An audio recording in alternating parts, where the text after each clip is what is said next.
El 8 de marzo de 1999, el Ecuador amaneció con la noticia de que todos los depósitos de dinero de los ecuatorianos serían arbitrariamente incautados por el Estado. 10 meses después, el presidente Maguad anunció la dolarización de la economía nacional y el anclaje de la cotización del dólar en 25.000 sucres. ¿Qué pasó? ¿Por qué llegamos a una crisis tan profunda? ¿Quiénes son los responsables del mayor saqueo que este país jamás haya sufrido?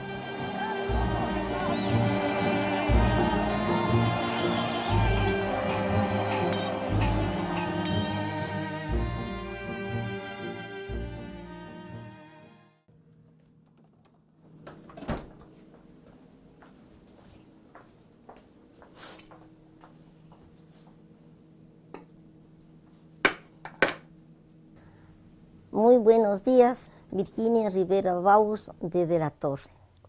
Nací en Huira hace 81 años. Mi instrucción primaria la hice en la ciudad de Riobamba, donde se radicaba mi familia. La secundaria en el Colegio Nacional Riobamba, el primer grupo de bachilleres. Vine a la universidad y cursé un año de medicina. Pero ahí solo pasé el primer año y después me conseguí por la parte económica, me dieron una beca para que siguiera trabajo social. A ver, yo trabajé más o menos en 1975, más o menos, porque trabajé 10 años y a los años de haber renuncié. Entonces volví a reingresar, pero con disgusto de mi esposo. Y ya también le tocó, pues entonces dice mi hija, nunca, eso sí, nunca dicen los hombres, discúlpame, ni perdóname que yo me porté mal, ¿no? Te entiendo nomás, me decía. Bueno, yo me jubilé en el 95. Entonces ahí sí ya no tenía miedo a nadie ni nada. Ya me llaman pues las compañeras jubiladitas, dice compañerita, se ha dado el progreso y ya en la plata, así rapidito me salí pues. Y a mí no me roban los sinvergüenzas un centavo. Si me quitan todo por alguna causa de lo que no tengo, tomen. Pero si me roban un centavo, no tolero el robo de centavo, ni interna y peor externamente estos sinvergüenzas. Entonces ahí sí, nos fuimos a la Plaza Grande, en alta voz me prestaron a alguien. Todos los jubilados y perjudicados nos vamos a reunir, no importa de qué partido, no importa de dónde fuéramos, sino que todos los perjudicados. Y vamos a tomarnos las calles de Quito y a tomarnos los bancos y todo lo demás. Sí hubo respuesta, bastante respuesta, entonces ya todos motivados, pues no los perjudicados. Al final de la Segunda Guerra Mundial, Estados Unidos surgió como la mayor economía mundial, acumulando el 80% de las reservas mundiales de oro, 2/3 de la producción de petróleo, más de la mitad de la electricidad y un contingente bélico muy poderoso. Sin embargo, necesitaba ampliar sus mercados. En ese contexto, en 1944, las economías más fuertes del planeta se reunieron en el complejo hotelero Bretton Woods, en Estados Unidos, para acordar lo que se llamó el nuevo orden económico internacional.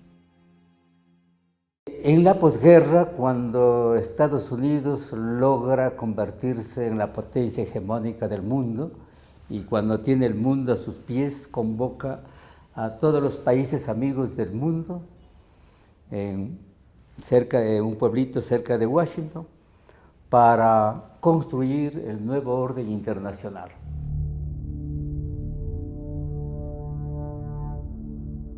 En Bretton Woods se establecieron normas para que los banqueros no puedan jugar con los ahorros de los depositantes en los mercados de valores, ¿no es cierto? Porque cuando ganaban, qué inteligentes son los banqueros. Cuando perdían, perdieron los depositantes. Se les prohibió que los banqueros tengan empresas en otros campos, es decir, los banqueros tenían que ser solo banqueros.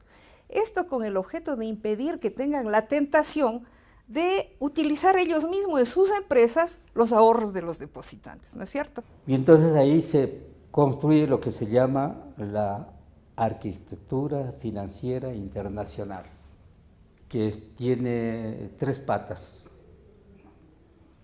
La una, la creación de un Banco de Desarrollo Internacional, denominado Banco Mundial. Un Fondo Monetario Internacional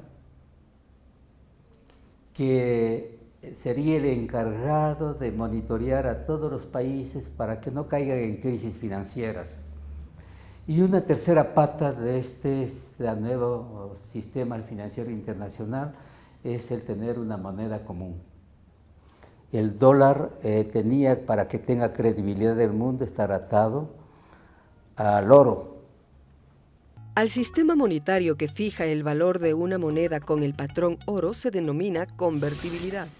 Los Estados Unidos podían poner en circulación una cantidad de billetes dólar en proporción a la cantidad de oro que tenían en sus reservas. Pero la disputa por la hegemonía mundial enfrentó a Estados Unidos y a la ex Unión Soviética. Los Estados Unidos, endeudados por su conquista de la Luna y por intentar ganar la guerra con Vietnam, necesitaron grandes sumas de dineros, pero tenían un déficit en su balanza comercial. Así que en 1971, el presidente Nixon decidió terminar con la relación oro-dólar y dejar de lado la convertibilidad para poder imprimir dólares en enormes cantidades. La Reserva Federal, que es el Banco Central de los Estados Unidos, es de propiedad de banqueros y grandes empresas financieras. Entonces, fíjese usted, que los banqueros tengan las máquinas de imprimir los billetes.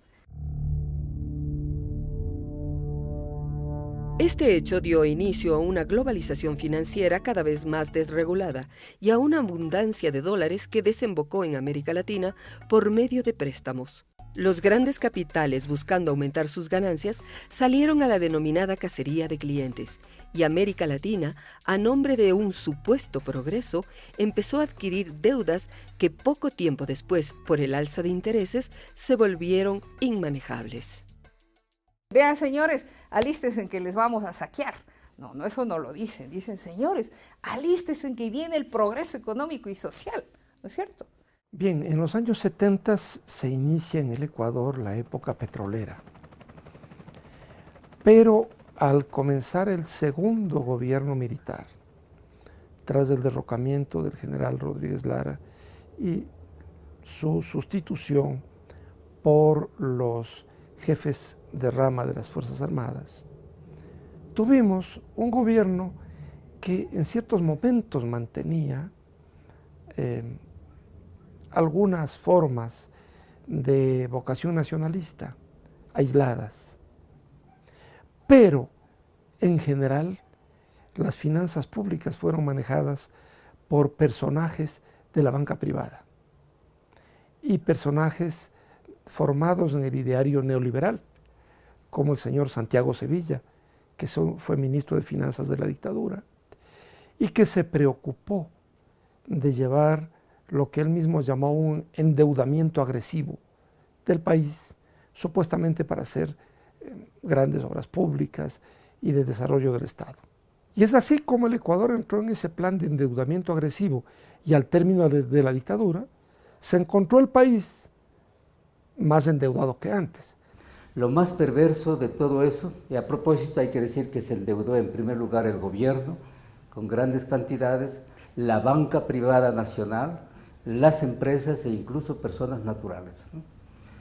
El problema grave, y ahí estuvo la mala intención en el norte, de que en el año 79 y 80 nos suben la tasa de interés del 6% hasta el 21%.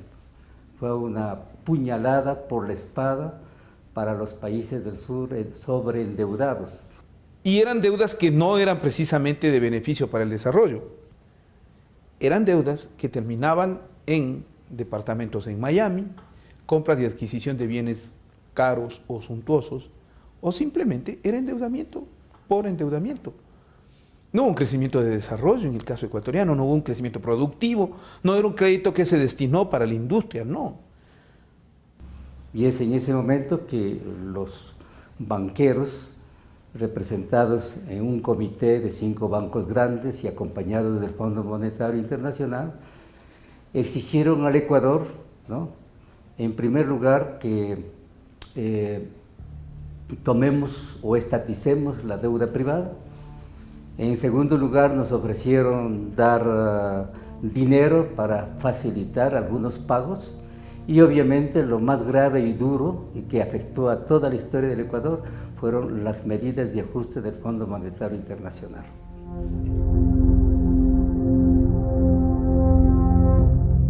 En 1979, el país sale de la dictadura militar en plena crisis de la deuda externa y es elegido presidente de la República Jaime Roldós.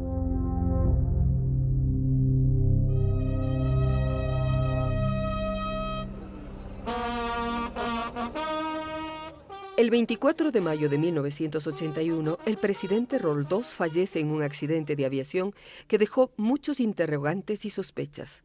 La Constitución vigente decretaba la sucesión del vicepresidente, el demócrata cristiano Osvaldo Hurtado, quien tomó las riendas del gobierno.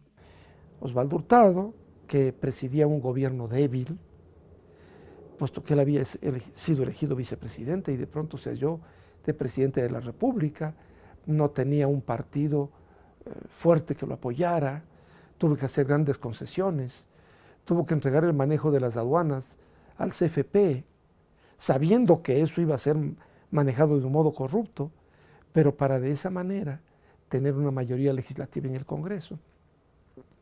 Y entonces, en toda su debilidad, y además siendo un gobierno proclive a los intereses de la burguesía, Hurtado, en 1983, decretó la sucretización de la deuda externa privada. Por esta sucretización, los empresarios irresponsables que se habían endeudado en dólares en el mundo internacional, le pagaron al Estado, pasaron a pagarle al Estado en sucres a un plazo determinado y con unas tasas de interés más tolerables y que no crecían. Y el Estado se hizo cargo de esa creciente deuda que tenía intereses flotantes. Quiero pedirles que también contribuyan a la solución de la crisis económica del Ecuador. Yo no puedo crear, mediante métodos mágicos, dinero para distribuirlo entre todo el pueblo ecuatoriano. Yo no puedo conseguir más recursos que aquellos que produce la economía nacional. Y esos recursos solo pueden conseguirse mediante el endeudamiento externo, y ya estamos llegando a límites que no pueden sobrepasarse.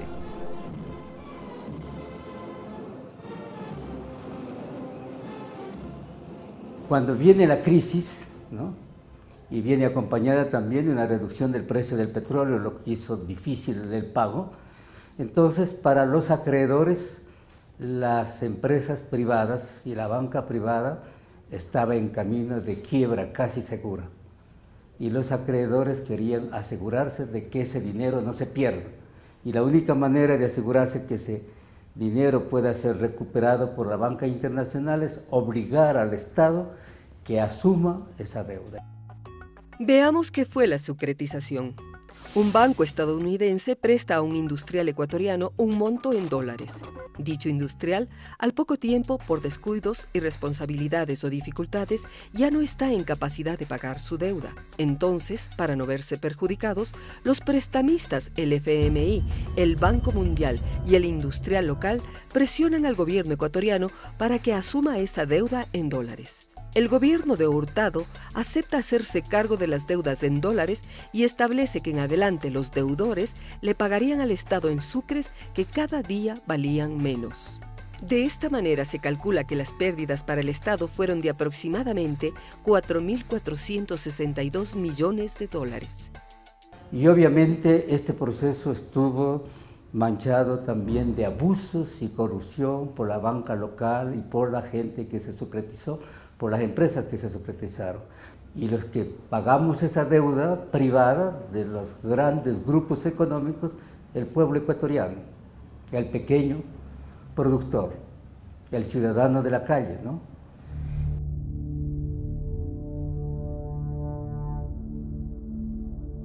Juro ante Dios y ante la patria que jamás os traicionaré.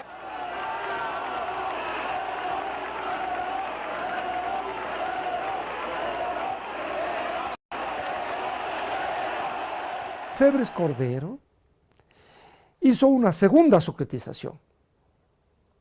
Él, que decía combatir tanto y criticaba tanto a Hurtado, en la práctica debe haber estado aplaudiéndolo. Se dan muchas renegociaciones de la deuda, 3 o 4 renegociaciones. Cada año hay una renegociación y esas renegociaciones efectivamente son totalmente negativas para el país. Los sucretizados tuvieron más beneficios que los que les dio Osvaldo Hurtado, porque se les extendió el plazo para pagar la deuda por 7 años.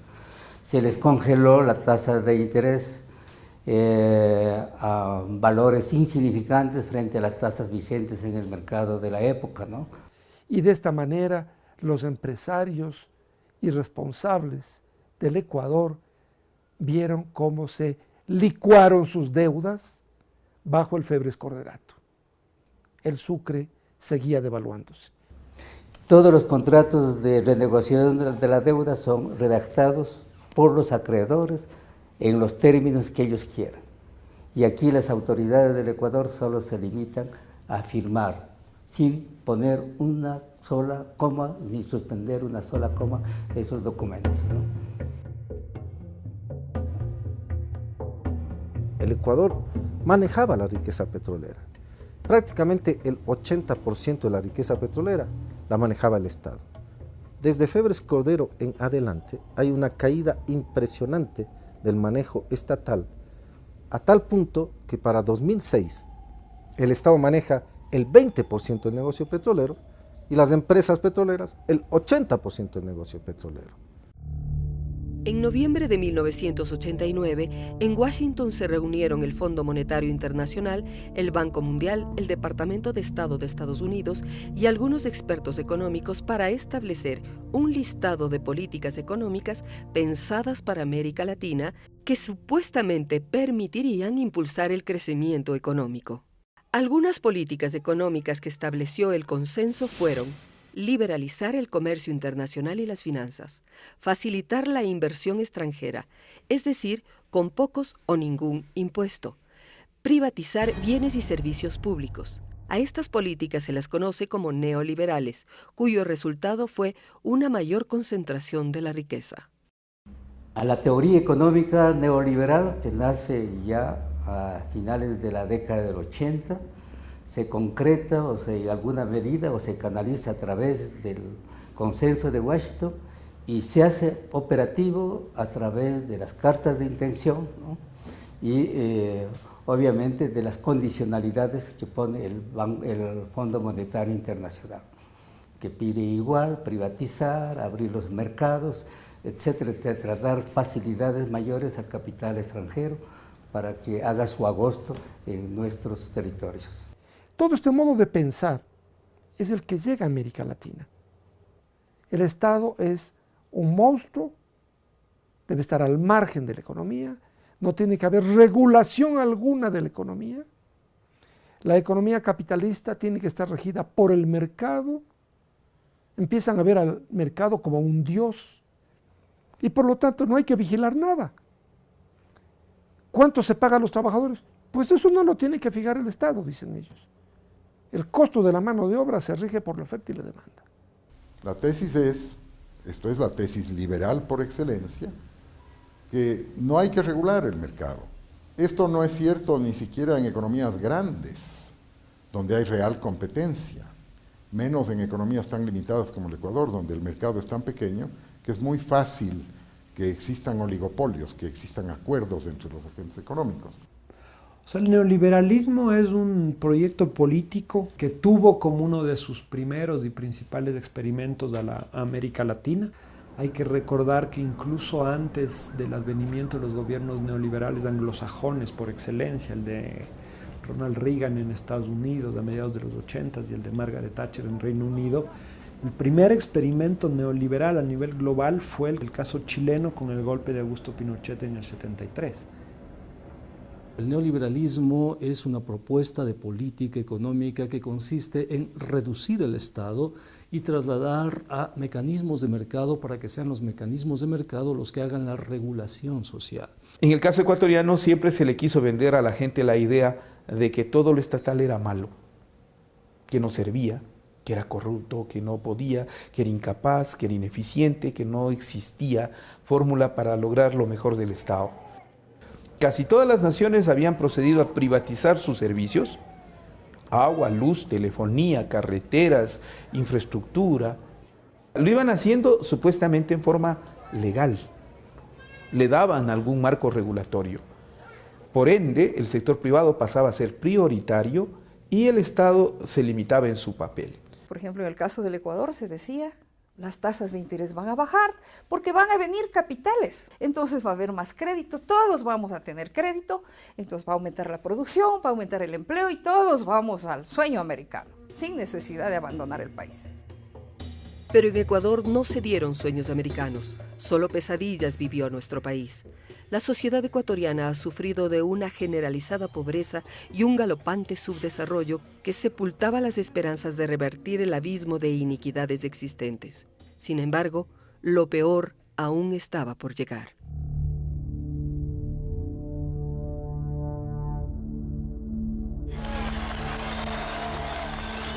¡Viva el Ecuador! ¡Viva la presidencia de Sixto Durán Ballén! ¡Sixto presidente!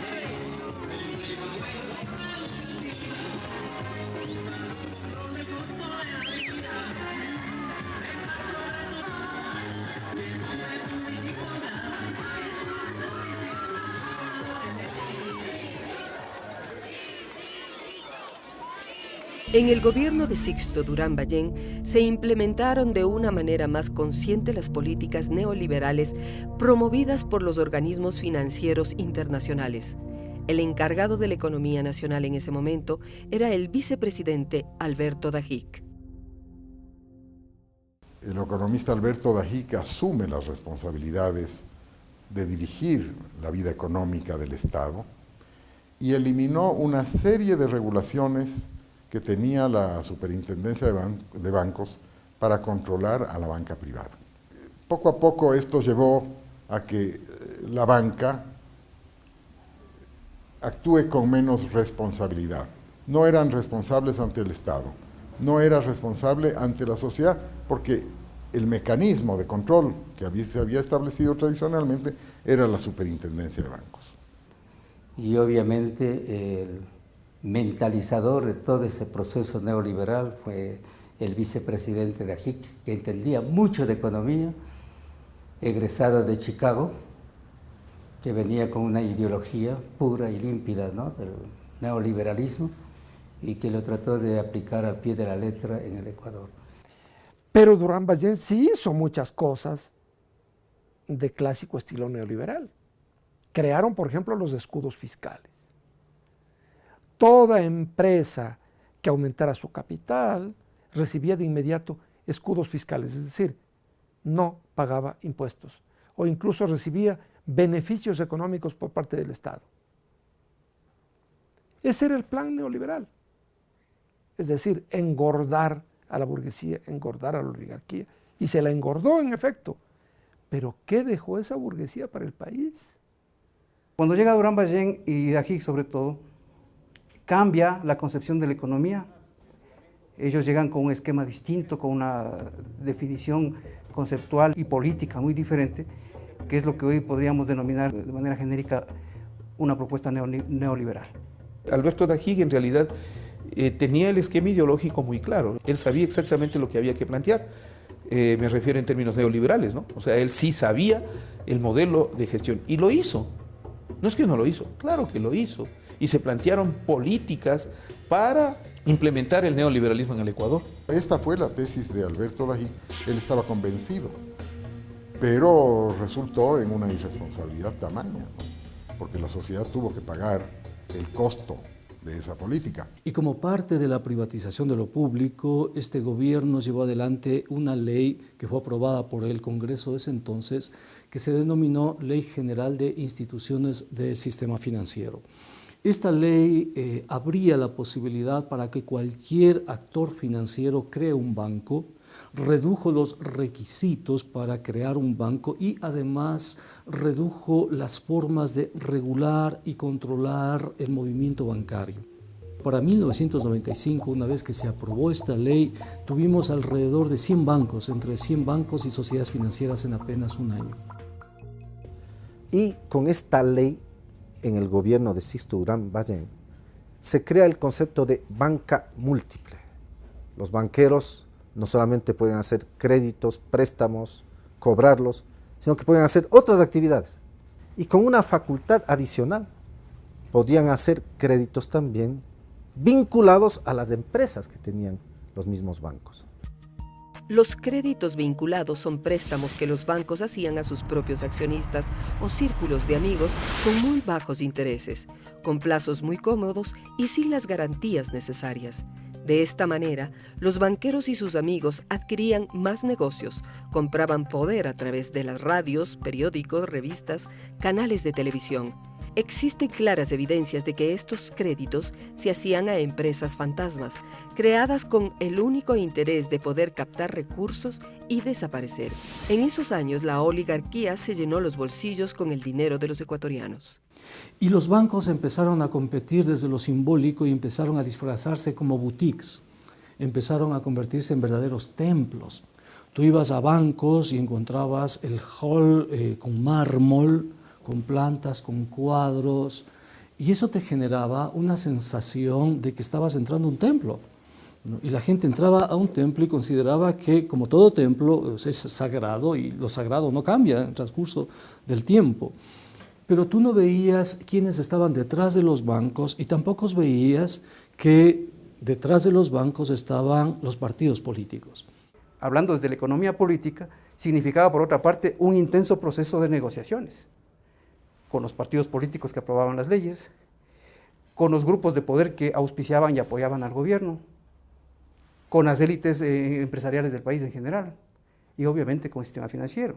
El sistema financiero estaba muy cómodo con el gobierno, es lógico, eran compatibles los intereses, y de hecho cuadros importantísimos de la banca privada estaban en el gobierno o estaban colaborando activamente en el gobierno.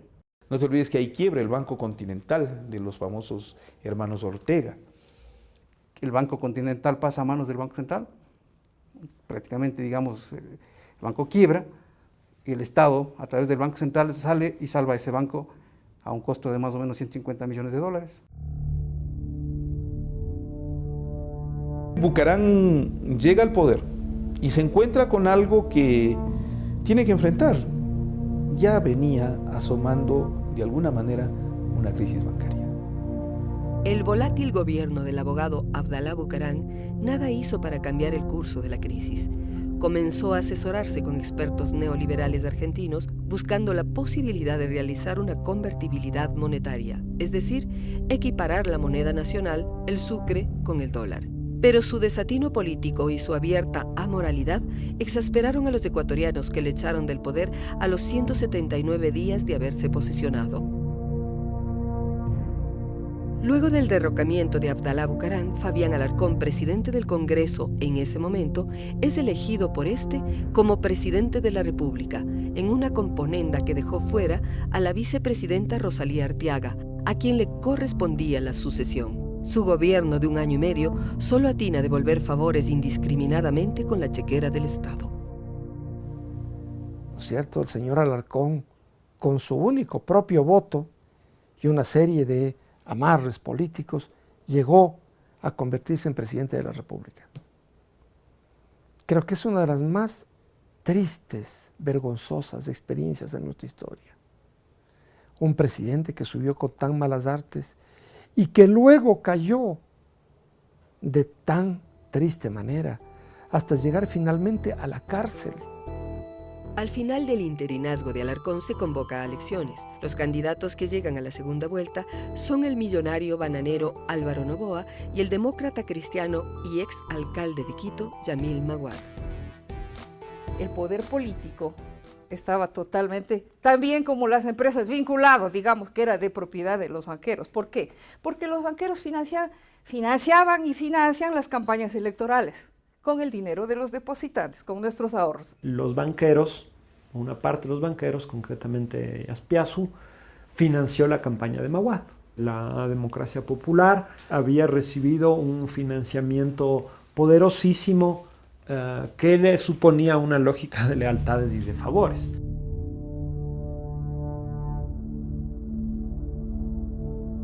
Maguad inicia su gobierno con el objetivo primordial de cerrar el conflicto fronterizo con el Perú y deja totalmente de lado la agenda económica. Los favores de campaña se evidencian en la conformación de su equipo de trabajo.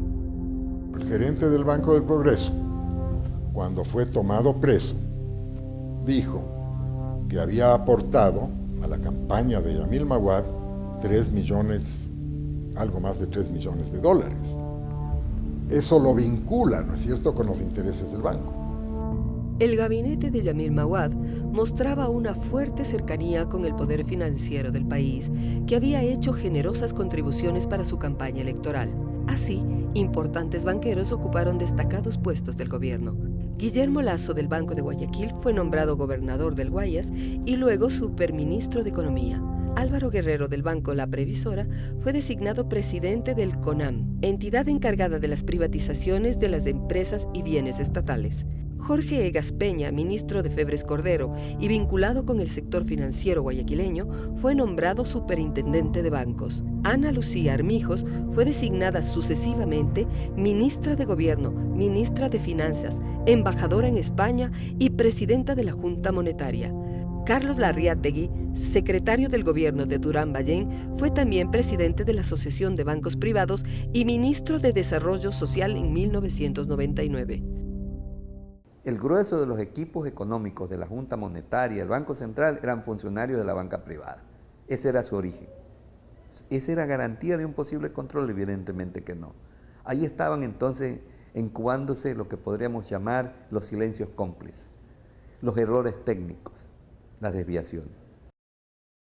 La estructura financiera de los bancos en ese momento, en efecto, había mucha fragilidad, a pesar de que muchos banqueros mantenían el discurso hacia afuera de que todo estaba bien. No se entendía la dimensión de esa crisis. ¿Y cuál era la dimensión de esa crisis? La dimensión era en que no teníamos previsto un sistema productivo. Éramos consumistas hasta el grado extremo, pero no producíamos nada más que el petróleo. Yo digo, ¿en dónde estuvieron el resto de procesos productivos en el Ecuador? En ese entonces, la economía del Ecuador estaba muy golpeada. Primeramente, en 1998, las provincias de la costa sufrieron las consecuencias de uno de los más fuertes fenómenos del Niño, que generó inundaciones y pérdidas para los productores. Por otro lado, la crisis financiera internacional generó una fuerte caída de los precios del petróleo que llegaron a bordear los $6 por barril, impactando con fuerza en la economía nacional. El Ecuador estaba inmerso en la crisis mundial sin defensa de ningún tipo, sin política, sin leyes, y por eso se adoptaban cada vez más las medidas que planteaba en sus cartas de intención el Fondo Monetario Internacional, que no es que las planteaba, las imponía. Las instituciones financieras como el Banco Mundial o como el Fondo Monetario estaban muy contentas con este gobierno porque estas instituciones propugnaban la privatización. Y la privatización significa despedir empleados públicos. Vas a tener que muchos empleados públicos adoptan el mecanismo de venta de renuncias, es decir, yo vendo mi trabajo, vendo mi posibilidad de un ingreso futuro por mi trabajo y con lo que me dan compro pólizas de acumulación. Y tú tenías amas de casa que retiraban dinero del banco y cuando iban a salir del banco había una señorita, un señor muy bien vestido que le decía, ¿por qué va a retirar el dinero del banco? ¿Por qué mejor no compra pólizas de acumulación? Le estamos pagando 35, 40, 45 y el ama de casa o el cliente del sistema se dejaba seducir por este discurso y finalmente compraba esas pólizas de acumulación, finalmente compraba esos instrumentos financieros. Yo era tan contenta con el interés que nos pagaba el Progreso. Y decían ambición. Digo, no es ambición, porque ambición es tener más de lo suficiente y querer obtener más de lo necesario. Pero si era necesario para la subsistencia de nosotros, pues no de las y los jubilados, de que la pensioncita nos suban y un interés. La capacidad de regulación, de decirles a los señores, ratito, ustedes pueden hacer esto y esto no lo pueden hacer, eso se perdió. Se les dijo a los bancos, señores, jueguen y ustedes definan las reglas. Nosotros simplemente nos limitamos a ver desde fuera. ¿Cuánto pesó la ausencia de conciencia crítica o de autoconciencia de todos los agentes económicos, incluso de los clientes? no hay, yo sostengo que no hay una cultura económica de ahorro. Si este banco me está ofreciendo una tasa 5 puntos superiores a la normal, tengo el derecho de dudar. Entonces la propia ciudadanía entró a especular.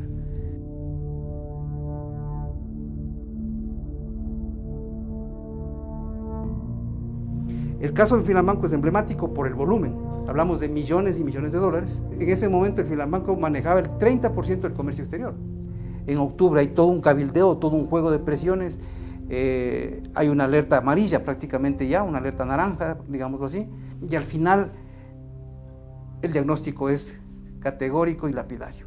Filambanco había entrado en un gravísimo problema de solvencia y eso tenía que asumirse y resolverse de alguna manera. En esa primera semana de diciembre, los partidos políticos, Partido Social Cristiano, Partido Roldosista y Democracia Cristiana, ellos manejaban alrededor del 80% de la representación parlamentaria, aprueban la ley de la Agencia de Garantías de Depósitos, AGD, en la cual establecen la obligatoriedad para que el Estado asuma sin ningún límite los pasivos de los bancos. 48 horas después, el Filambanco, a la sazón el banco más importante del país, entra en proceso de saneamiento. Estaban esperando la aprobación de la ley. Entra en proceso de saneamiento y el Filambanco le dice al Estado ecuatoriano: tome mis deudas, páguelas usted y yo me quedo con los activos. El 1 de diciembre, el Congreso Nacional aprobó la creación de la Agencia de Garantías de Depósitos, una entidad estatal encargada de sanear el sistema financiero en crisis y garantizar la devolución de la totalidad de depósitos a la banca quebrada. Dicha entidad concedió millonarios desembolsos con dinero del Estado, es decir, de todos los ecuatorianos. Garantías de depósitos existen en muchos países. Nunca hay una garantía ilimitada. Y las garantías de depósitos están reguladas por agencias de garantías de depósitos que se crean con capital de la banca privada. O sea, la banca está obligada a aportar un porcentaje de los depósitos para garantizar los depósitos a los particulares. Así se creó también la AGD. La Agencia de Garantía de Depósitos viene a constituirse en ese espacio en el cual se respaldaba al sistema financiero para que quiebre. Porque en el fondo fue eso, fue respaldarle para que quiebre, fue crear un fondo de compensación a la quiebra para mantener y sostener los pagos que había que hacer a los ahorristas o cuentacorrentistas. Cuando nosotros tuvimos la crisis, como también afectó el fenómeno del Niño, ¿no? Y los agricultores de la costa habían perdido hasta las semillas. El Banco Nacional de Fomento pedía que el Banco Central le preste 10 millones de dólares para prestarles a los agricultores para que compren semillas. Y el Banco Central les dijo, no, porque eso es inflacionario. Pero al día siguiente le entregó al Filambanco 450 millones de dólares. La Superintendencia de Bancos también era una entidad autónoma. Tenía que regular, controlar, auditar a la banca. La Superintendencia de Bancos debería ser una entidad independiente de la banca privada, independiente de partidos políticos. No lo fue. El superintendente de bancos era un banquero. Simplemente actuó para proteger a la banca. El Estado se hacía cargo de las obligaciones de la banca privada, ¿no? Y eso, claro, eso generó un costo enorme para el Estado y para la sociedad ecuatoriana. El sucre se devaluó al 100% trimestral. O sea, cada 3 meses el sucre valía la mitad. Ya. Pero ¿qué es lo que estaba detrás de esto? Estaba el fenómeno de que el Banco Central fue saqueado, no el Banco Central, los ecuatorianos. En esas condiciones, la gente busca dólares y comienza a sacar dólares, claro, de los bancos, porque la caída del sucre es cada vez más estrepitosa. Y a ese fenómeno se suma el fenómeno de la deuda de empresarios y de ciudadanos impaga hacia los bancos. Empieza a acumularse una cantidad de deuda que nadie paga y que también desestabiliza a los bancos. El gobierno jamás va a incautar, jamás va a confiscar las cuentas de nadie. Comunico a la opinión pública que la Junta Bancaria ha resuelto declarar un feriado bancario por el día de hoy. Se nos interrumpió para darnos una noticia que la daría el superintendente de bancos de ese entonces. Se decretaba por 24 horas un feriado bancario. Hemos considerado necesario prolongar por un día el feriado bancario decretado hoy por la Junta Bancaria. Pero de las 48 horas la crueldad fue mayor cuando se volvió una semana completa, la del feriado bancario.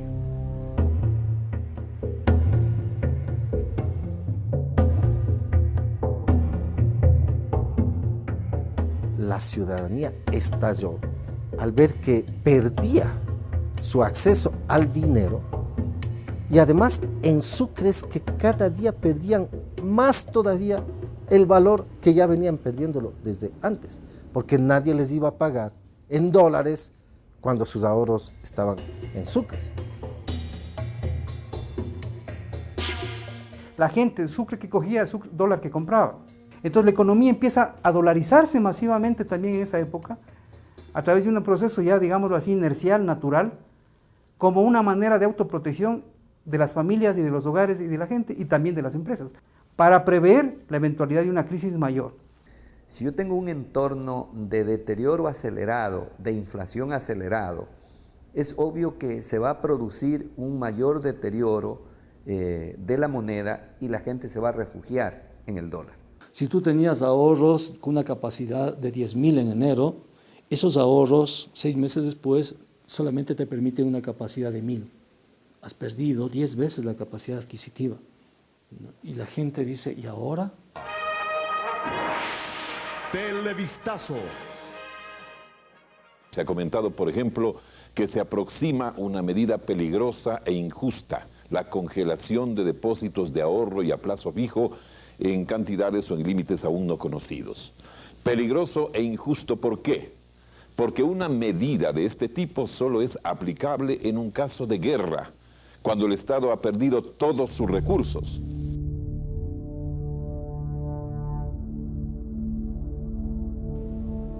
Para abrir los bancos se anunció que se procedía a incautar los ahorros y los depósitos a todo el mundo.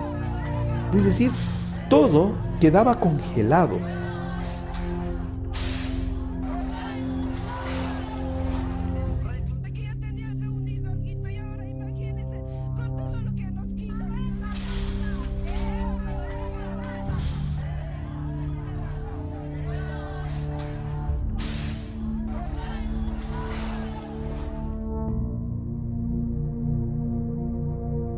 Las personas que habían vendido su renuncia para comprar pólizas de acumulación se encuentran sin dinero y sin trabajo. El año más grave de la crisis, el año más fuerte, donde la gente estaba vendiendo sus departamentos, donde muchos hogares de clase media estaban con problemas de alimentación, es decir, no tenían que comer. O sea, literalmente, ese año los bancos no declararon pérdidas. Ningún banco declaró pérdidas. Y los bancos que sobrevivieron declararon utilidades ese año. Y aquí se da otro proceso grave. Existieron sectores con un manejo privilegiado de la información que sacaron los dineros. Y hubieron personas, instituciones y sobre todo sector financiero que manejaron esa información privilegiada con el fin de perjudicarle al Estado ecuatoriano y a sus ciudadanos, porque fue un perjuicio colectivo. El año 98, 99 sobre todo, es un año trágico, porque ahí es el crack financiero. De los 42 bancos que habían a inicios de la crisis, quedan 22. 20 bancos quiebran más o menos. Estos 20 bancos que quiebran representaban más o menos de 60-65% del sistema.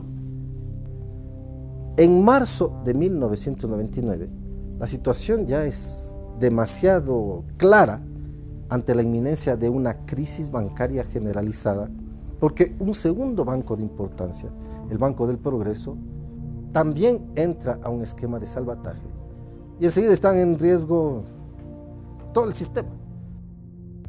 Ya me llaman pues las compañeras jubiladitas, dice compañerita, se ha dado el progreso y ya en el plata, y rapidito me salí pues. Ay sí, yo sí dije, les guste o no les guste, en casa o fuera de casa, yo voy a llamar a todos los jubilados. Nos fuimos a la Plaza Grande, en alta voz me prestaron a alguien. Todos los jubilados y perjudicados nos vamos a reunir, no importa de qué partido, no importa de dónde fuéramos, sino que todos los perjudicados. Y vamos a tomarnos las calles de Quito y a tomarnos los bancos y todo lo demás. Sí hubo respuesta, bastante respuesta, entonces ya todos motivados, pues no los perjudicados. Y sobre todo en la forma, ¿no?, de que nos usurparon de la noche a la mañana. Fue un golpe económico duro y un golpe afectivo, sentimental, de perder la confianza, se creía en quienes estaban custodiando nuestros exiguos ingresos a través de la jubilación. El Banco del Progreso había sido el número 1 en captaciones. El 52% de esas captaciones estaban en la Sierra Ecuatoriana. Este banco ya era un banco nacional en ese momento. Ahí surgió entonces una marcha que iba a reclamar el respaldo al Banco del Progreso, y se ve a los sectores más pudientes de Guayaquil junto con los sectores más proletarios, encabezados por el banquero que estaba quebrando. O sea, qué irónico, ¿no? El señor Fernando Aspiazu Seminario, y al ladito, como queda el municipio, entonces fueron a sacarle al patronal mayor, que era el señor León Febres Cordero, para que él exija que no quiebre el banco guayaquileño. ¿Saben que cuando Guayaquil levanta el vaso de guerra es porque guerra habrá? Y tú ves ahí gente culpándole a Quito de la quiebra bancaria, gente incendiando la bandera de Quito. No se entendía que había que protestar contra el banquero. Ustedes me conocen, yo no me ahuevo jamás.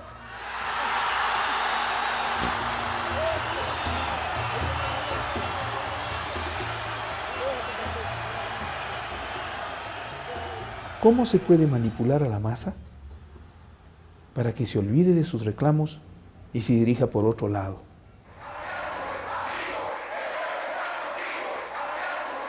Entonces ahí fuimos, verán, compañero, vamos mañana bien aseaditos, poniendo la ropita del domingo, y entramos como clientes. Dijimos ahí, jubilados, abajo el Aspiazu y el Banco del Progreso, y ya nos cerraron las puertas, pero no de nuestro grupo.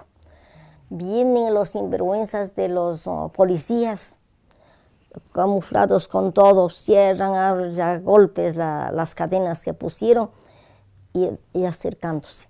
Yo les decía, ustedes con armas y nosotros sin armas. Yo me refería a los soldados que nos acosaban, pero ya luego de la desinformación le habían dicho a mi hijo, tu mamá dice que se va a tomar las armas, tu mamá está ahí hablando ahorita en el Progreso, dice que se van a tomar las armas, y nos echan gases. Algunas personas ya se iban asfixiando. En mi caso personal tenía mis hijos, mi familia, pero habían jubilados que solo eran marido y mujer, o solitos. Entonces les dio infarto. El 22 de marzo, Fernando Aspiazu, en ese entonces presidente ejecutivo del Banco del Progreso, cierra unilateralmente el banco, sin autorización de las autoridades.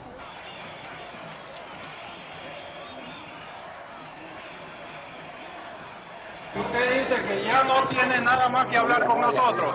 Vamos con usted a la AGD y usted entrega el banco a la AGD. Aspiazu sigue en la administración del banco hasta julio. Esa es la gran pregunta que no ha terminado de responderse. ¿Por qué el Estado, sabiendo de la profundidad de la crisis del Banco del Progreso, permite que primero Aspiazu haya cerrado unilateralmente el banco y luego le permite administrar el banco durante varios meses, hasta julio, cuando definitivamente el banco ahí recién pasa a manos del Estado? Esa es la gran interrogante histórica. Muchos se han tejido sobre esto, muchas versiones se han tejido igual, de que ahí había una condicionalidad política, porque Espiazu había financiado parte de la campaña de Maguad. El gobierno pasivo e inepto de Maguad, entregado por completo a la banca nacional e internacional, solo ejecutaba decisiones que les beneficiaban. Cierto personaje ecuatoriano me ha dicho que fue a visitarlo al doctor Maguad, un altísimo funcionario del Estado, fue a visitarlo. Entró y que el doctor Maguad estaba en una pose mística. Estaba transportado al nirvana.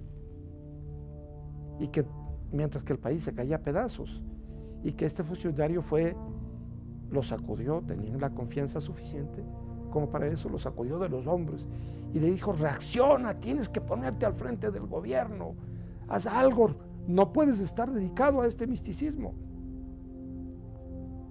Lo cuento como me lo contó el protagonista de ese hecho. Y eso es lo que hay que revertir.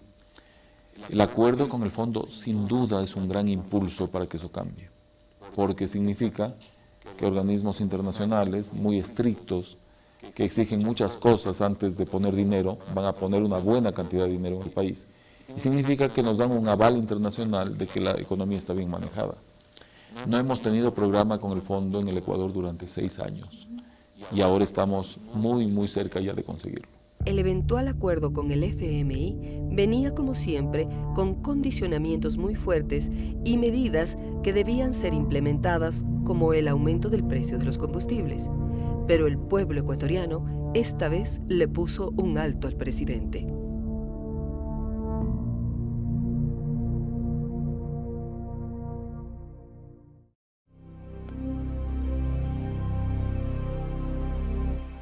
El 9 de enero, Yamil Maguad, como último recurso para no ser derrocado, decidió dolarizar la economía nacional en una paridad de 25.000 sucres por dólar. Así perdimos nuestra moneda. Esta medida benefició nuevamente a los banqueros, exportadores, industriales y grandes grupos económicos que la respaldaron. Pocos días antes de que Maguad decretara la dolarización, en una reunión que tuvimos en la Presidencia de la República con el directorio del Banco Central, Maguad dijo que dolarizar sería un suicidio, como saltar del último piso del Empire State. Eso era un día martes. El día domingo siguiente, Maguad decretó la dolarización. Sí nos dieron el dinero, no todo, pero algo. Y en dólares. Yo no tenía que hacer con los pocos dólares porque antes con 25.000 sucres yo hacía mercado. Después con el dólar, para el paquete de cebolla, un poco de zanahoria y punto. Entonces ahí me llamaron y dijeron: vea, calladito nomás, le vamos a devolver su dinero. Pero ya no seguirá gritando en las calles. Bueno, les dije al otro, enseguidita salir de ahí. Eso más. Entonces en ese filambanco eran millares de personas retirando como caridad, pero también no dejábamos de gritar. ¿Quiénes eran los sectores que empujaban por la dolarización? Aquellos que querían enjuagar sus deudas en sucres. Habían contratado deudas cuando el dólar estaba a 5.000 y querían pagar esas deudas con dólares de 25.000, o sea, la quinta parte. Cuando pasamos a la dolarización, ponemos el contador a cero en la economía, y el momento en que ponemos el contador a cero en la economía, ponemos el contador a cero en todo el salvataje bancario. Porque una cosa es que los bancos devuelvan sucres y otra cosa es que devuelvan dólares. De esta manera, las deudas contraídas en sucres se diluyeron en la quinta parte, pero también se diluyeron los ahorros de los ecuatorianos. Veamos un ejemplo. Si un empresario antes de la crisis contrajo una deuda de 10 millones de sucres, equivalente en ese momento a $2.000, terminó pagando, luego de la dolarización, solamente $400, es decir, 5 veces menos.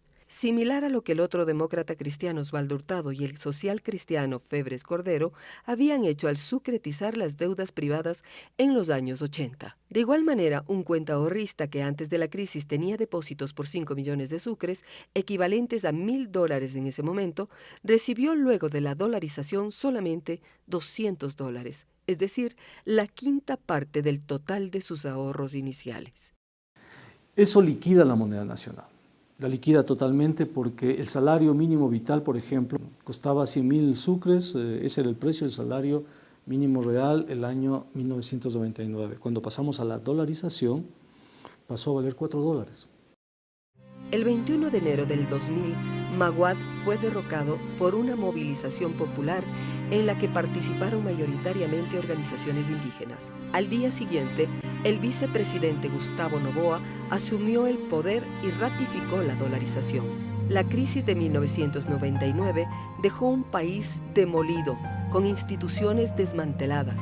Además, generó una crisis política profunda y dejó a los ecuatorianos sin esperanza en el futuro. En el año 99 y 2000 había una especie de depresión colectiva brutal. O sea, el estado de ánimo de la población estaba pulverizado.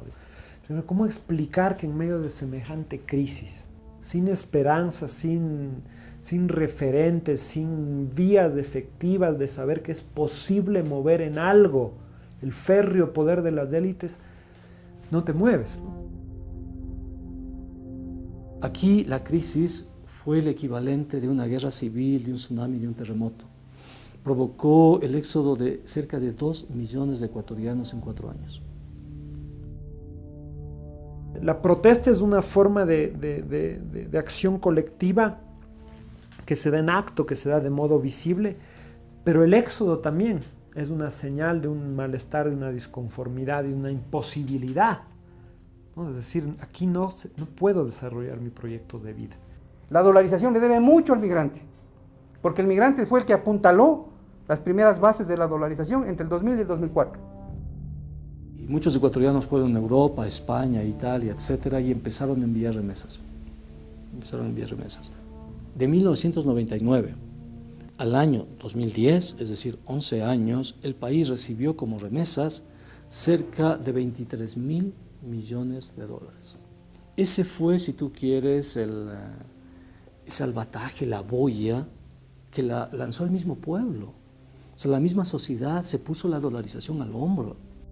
Como consecuencia de la crisis, se produjo en el Ecuador una estampida migratoria sin precedentes. Si en 1990 emigraron 23.000 ciudadanos, en 1998 fueron 41.000 quienes dejaron el país. En 1999, 91.000 migraron. En el 2000, 176.000 ciudadanos salieron del país. Cifra récord en la historia del Ecuador. Los ecuatorianos abandonaron el país en busca de mejores condiciones de vida para ellos y sus familias.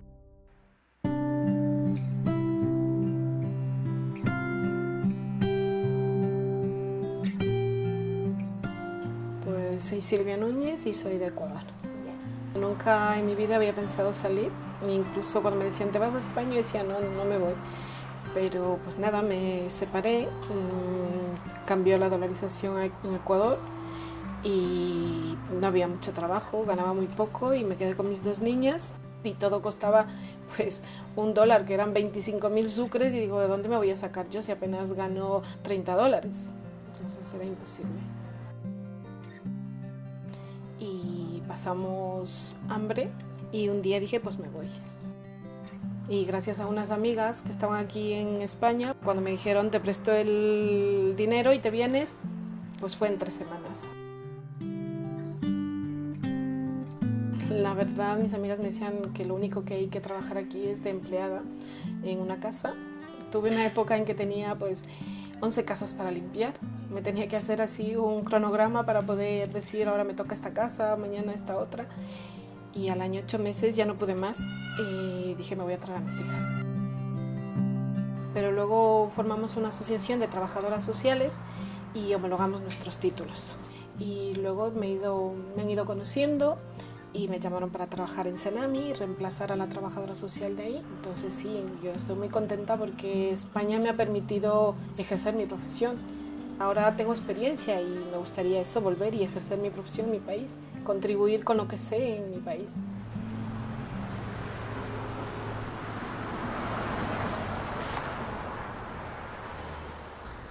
Hay acciones que debieron de tomarse al lado de la banca que no se lo tomaron, porque ellos con la ley y en medio de una práctica de capitalismo salvaje estaban seguros que el Estado los iba a salvar, porque ellos siempre supieron que las utilidades son privadas y las pérdidas se socializan.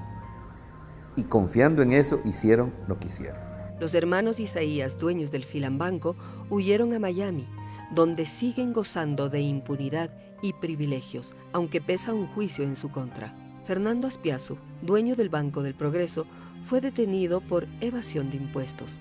Enfrentó numerosos juicios, por los cuales pasó recluido 7 años. Recientemente fue declarado insolvente por adeudar más de $880 millones al Estado.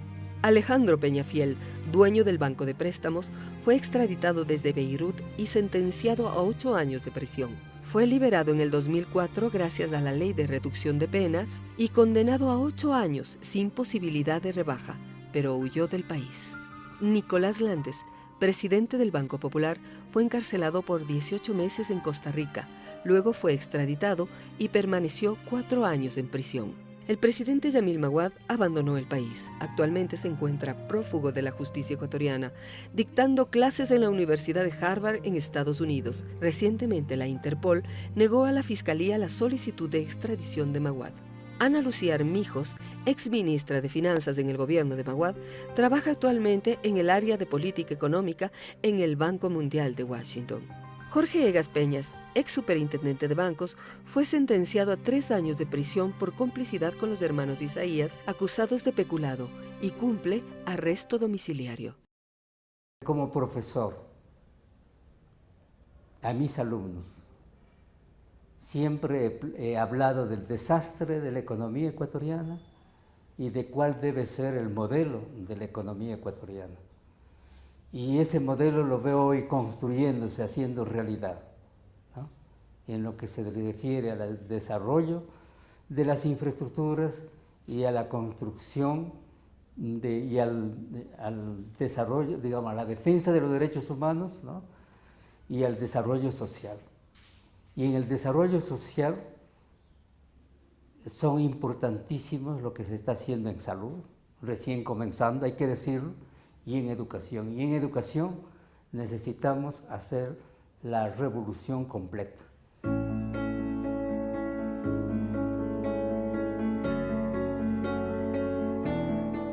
Yo trabajé 40 años en salud, en los hospitales, pero se caían los tumbados. Entonces ahora sí veo, yo sí percibo los cambios. En el cambio de salud principalmente, donde yo constante, donde yo viví, donde comenzó mi rebeldía. Todo lo que yo pensaba a mis 14, 18, 20 años, es como que me hubiera oído. No hay ni punto de comparación. Ver que no se caen los pisos, que no se caen los tumbados, qué alegría que le da uno. A mí me da gusto cómo ha cambiado, porque la estructura física también tiene mucho que ver con el tratamiento humano. Entonces yo sí veo cambios, yo siento los cambios, soy una persona ya más vieja, de cuando ya 81 años y medio. Yo sí me siento contenta, me siento tener esta vejez dentro de que me dejan analizar y pensar yo como yo quiero y como yo siento. La gente quería un nuevo tipo de democracia y quería un liderazgo. Eran masas, recuerden ustedes, masas que salían a la calle. Madres, padres de familia, a veces con niños en brazos, que salían todas las tardes, que salíamos todas las tardes a exigir un país distinto, un país mejor.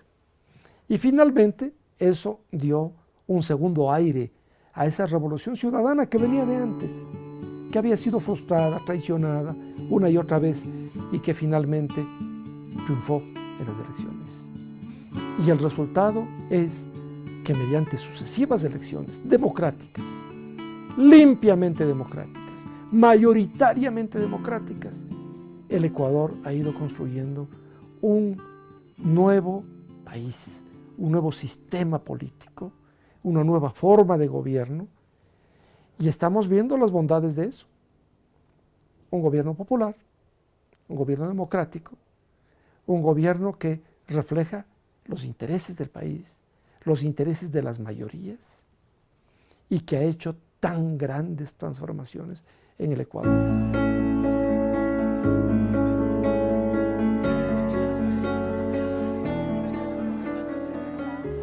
Quiero volver, pero eso yo quisiera, pues Ecuador tiene ahora maravillosos planes para la gente que volvemos. El país se viene manteniendo y se nota que hay un cambio fenomenal y claro, ahora dice la gente, mira la crisis de España, regresemos a ver que nuestro propio país nos dé la oportunidad que España nos dio hace 10 años.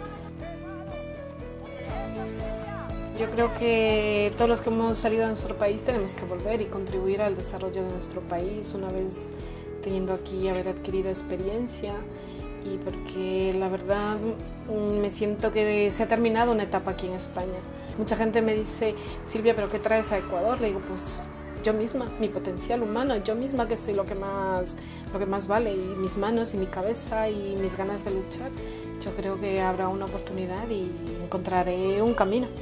Cualquiera que sea, si aquí estoy sobreviviendo y allá con mi familia, mejor todavía.